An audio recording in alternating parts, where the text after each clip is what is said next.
আজ আমরা পৃথিবীর অন্যতম বিখ্যাত ঐতিহাসিক স্থাপনা কলোজিয়ামের ইতিহাস জানব।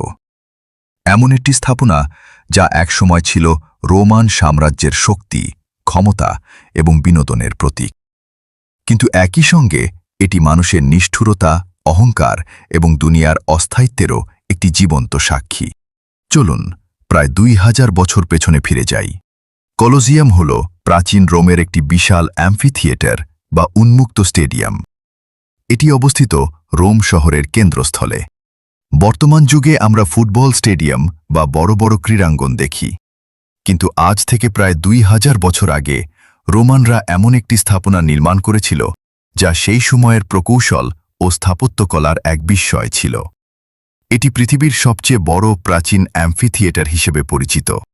খ্রিস্টাব্দ 72 সালে রোমান সম্রাট ভেসপাসিয়ান কলোজিয়ামের নির্মাণ কাজ শুরু করেন। তার মৃত্যুর পর তার পুত্র টাইটাস 80 খ্রিস্টাব্দে এর নির্মাণ সম্পন্ন করেন। ইতিহাসবিদদের মতে এই বিশাল স্থাপনা নির্মাণে হাজার হাজার শ্রমিক কাজ করেছিলেন। অনেক গবেষক মনে করেন ফার্স্ট জুইশ রোমান ওয়ারের পর বন্দী হওয়া বহু ইহুদিকেও নির্মাণ কাজে ব্যবহার করা হয়েছিল। প্রায় 8 বছর ধরে নির্মাণ কাজ চলার পর পৃথিবী এক নতুন স্থাপত্য বিস্ময় দেখতে পেল। কলোসিয়ামের উচ্চতা প্রায় 48 মিটার। এর ভেতরে একসঙ্গে প্রায় 50,000 থেকে 80,000 দর্শক বসতে পারত বলে বিভিন্ন ঐতিহাসিক সূত্রে উল্লেখ পাওয়া যায়। ভাবুন, আধুনিক যুগের বিশাল স্টেডিয়ামের মতো একটি স্থাপনা, অথচ এটি তৈরি হয়েছিল প্রায় 2000 বছর আগে। রোমান প্রকৌশলীরা এমনভাবে নকশা করেছিলেন যে হাজার হাজার মানুষ খুব দ্রুত প্রবেশ ও বের হতে পারত। আজকের অনেক স্টেডিয়ামের ডিজাইনেও সেই ধারণার প্রভাব দেখা যায়। এখন আসি সবচেয়ে গুরুত্বপূর্ণ প্রশ্নে। কলোসিয়াম শুধু একটি স্থাপনা ছিল না, এটি ছিল রোমান জনসাধারণের বিনোদনের কেন্দ্র। এখানে অনুষ্ঠিত হতো গ্ল্যাডিয়েটরদের যুদ্ধ, পশুর সঙ্গে যুদ্ধ, মৃত্যুদণ্ড, কার্যকর নাটকীয় প্রদর্শনী, সামরিক বিজয় উদযাপন। গ্ল্যাডিয়েটররা সাধারণত দাস, যুদ্ধবন্দী অথবা বিশেষভাবে প্রশিক্ষিত যোদ্ধা ছিল। তাদের অনেককে বাধ্য করা হতো জীবন মৃত্যুর লড়াইয়ে অংশ নিতে। হাজার হাজার মানুষ গ্যালারিতে বসে সেই যুদ্ধ দেখত এবং উল্লাস করত।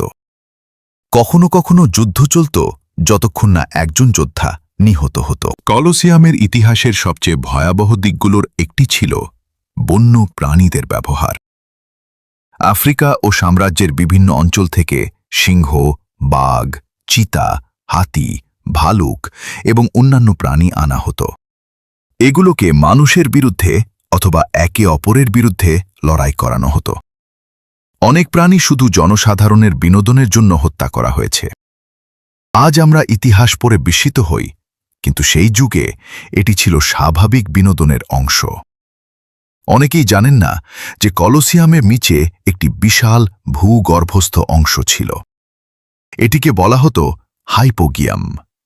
সেখানে ছিল প্রাণীদের খাঁচা, গোপন কক্ষ, যোদ্ধাদের অপেক্ষার স্থান, লিফট ও যান্ত্রিক ব্যবস্থা।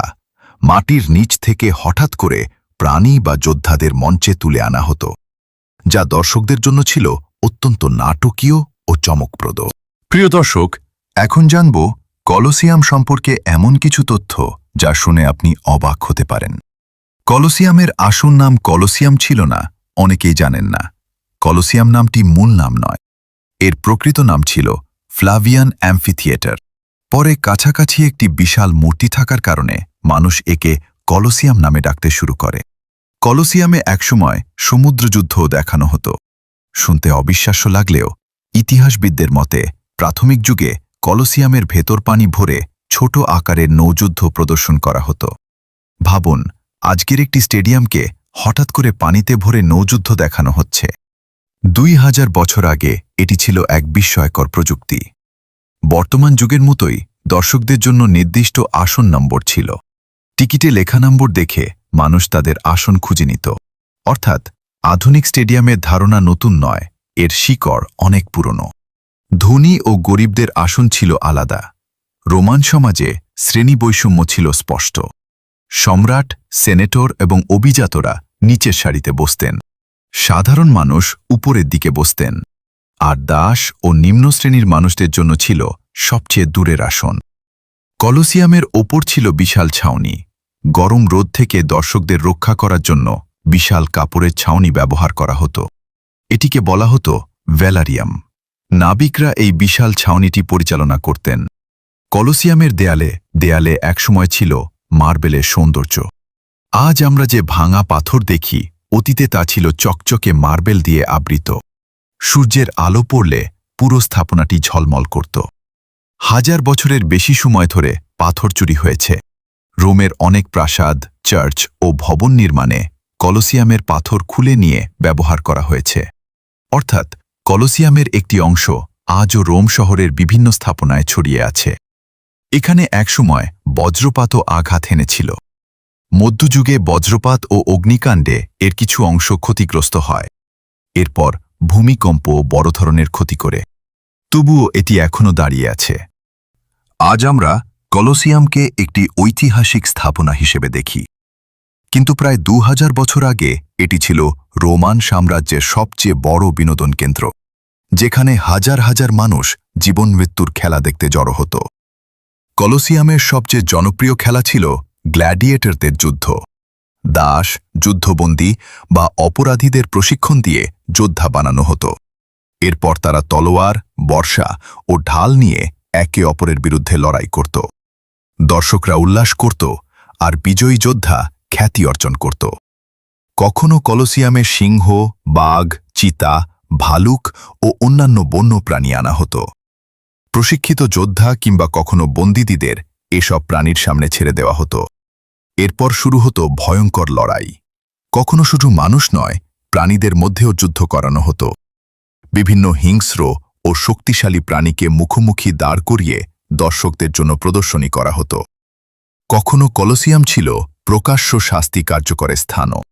অপরাধী ও যুদ্ধবন্দীদের হাজার হাজার মানুষের সামনে মৃত্যুদণ্ড দেওয়া হতো, যাতে জনগণের মধ্যে ভয় সৃষ্টি হয়। রোমান সম্রাটরা এসব খেলার মাধ্যমে জনগণকে বিনোদন দিতেন এবং নিজেদের জনপ্রিয়তা বাড়াতেন। বিনামূল্যে খেলা ও প্রদর্শনী আয়োজন করে তারা সাধারণ মানুষের সমর্থন অর্জনের চেষ্টা করতেন। কলোসিয়াম উদ্বোধনের সময় সম্রাট টাইটাস প্রায় 100 দিনব্যাপী উৎসবের আয়োজন করেন। সেই সময় অসংখ্য যুদ্ধ, প্রদর্শনী এবং প্রাণী শিকার অনুষ্ঠিত হয়েছিল। কলোসিয়ামের প্রতিটি প্রবেশপথের আলাদা নম্বর ছিল। মোট 80টিরও বেশি প্রবেশপথ ছিল। এ কারণে হাজার হাজার মানুষ খুব দ্রুত প্রবেশ ও বের হতে পারত। কলোসিয়াম আজও গবেষকদের জন্য রহস্য।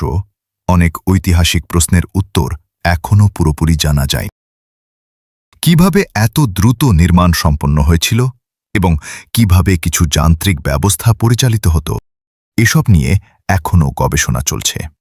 প্রিয় দর্শক, যখন আমরা কলোসিয়ামের দিকে তাকাই, তখন শুধু একটি পুরনো স্থাপনা দেখি না। আমরা দেখি এমন একটি সভ্যতাকে যারা নিজেদেরকে পৃথিবীর সবচেয়ে শক্তিশালী জাতি মনে করত। তাদের সেনাবাহিনী ছিল শক্তিশালী, তাদের সম্পদ ছিল বিপুল, তাদের স্থাপত্য ছিল বিস্ময়কর। কিন্তু আজ তাদের সম্রাটরা কোথায়? তাদের সেনাপতিরা কোথায়? তাদের ক্ষমতা কোথায়? সবকিছু ইতিহাস হয়ে গেছে। কেবল ধ্বংসপ্রায় দেয়ালগুলো নীরবে সাক্ষ্য দিচ্ছে যে দুনিয়ার কোনো শক্তি স্থায়ী নয়। আল্লাহ তাআলা কোরআনে বারবার আমাদেরকে পূর্ববর্তী জাতিগুলোর পরিণতি দেখে শিক্ষা গ্রহণ করতে বলেছেন।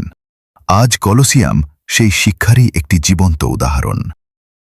মানুষ যত বড় সাম্রাজ্যই গড়ুক না কেন, একদিন তাকে তার রবের সামনে দাঁড়াতে হবে। তাই ইতিহাস শুধু দেখার জন্য নয়, শিক্ষা নেওয়ার জন্য। আল্লাহ আমাদের ইতিহাস থেকে শিক্ষা গ্রহণ করার তাওফিক দান করুন এবং আখিরাতের জন্য প্রস্তুত হওয়ার তাওফিক দান করুন। সময় সবকিছু বদলে দেয়। যে সাম্রাজ্য একসময় পৃথিবীর বড় অংশ শাসন করত, সেই রোমান সাম্রাজ্য ধীরে ধীরে দুর্বল হয়ে পড়ে। কলোসিয়ামের ব্যবহার কমে আসে। ভূমিকম্পে এর অনেক অংশ ক্ষতিগ্রস্ত হয়। অনেক মূল্যবান পাথর খুলে নিয়ে অন্য ভবন নির্মাণে ব্যবহার করা হয়। একসময়ের গৌরবময় স্থাপনা ধীরে ধীরে ধ্বংসস্তূপে পরিণত হতে থাকে। বর্তমানে কলোসিয়াম বিশ্বের অন্যতম জনপ্রিয় পর্যটন কেন্দ্র। প্রতি বছর লক্ষ লক্ষ মানুষ এটি দেখতে আসে। আজ এটি শুধু একটি পর্যটন কেন্দ্র নয়, বরং মানব ইতিহাসের একটি গুরুত্বপূর্ণ দলিল। এটি আমাদের স্মরণ করিয়ে দেয় যে পৃথিবীর সবচেয়ে শক্তিশালী সাম্রাজ্য চিরস্থায়ী নয়। কলোসিয়াম শুধু রোমের একটি ঐতিহাসিক স্থাপনা নয়, এটি মানুষের শক্তি, অহংকার, নিষ্ঠুরতা এবং একই সঙ্গে দুনিয়ার অস্থায়িত্বের এক জীবন্ত স্মারক। যে সাম্রাজ্য একসময় পৃথিবী কাঁপিয়েছিল, আজ তার গৌরবের বড় অংশ ইতিহাসের পাতায় সীমাবদ্ধ। আল্লাহ আমাদের ইতিহাস থেকে শিক্ষা গ্রহণ করে আখিরাতের জন্য প্রস্তুতি নেওয়ার তৌফিক দান করুন।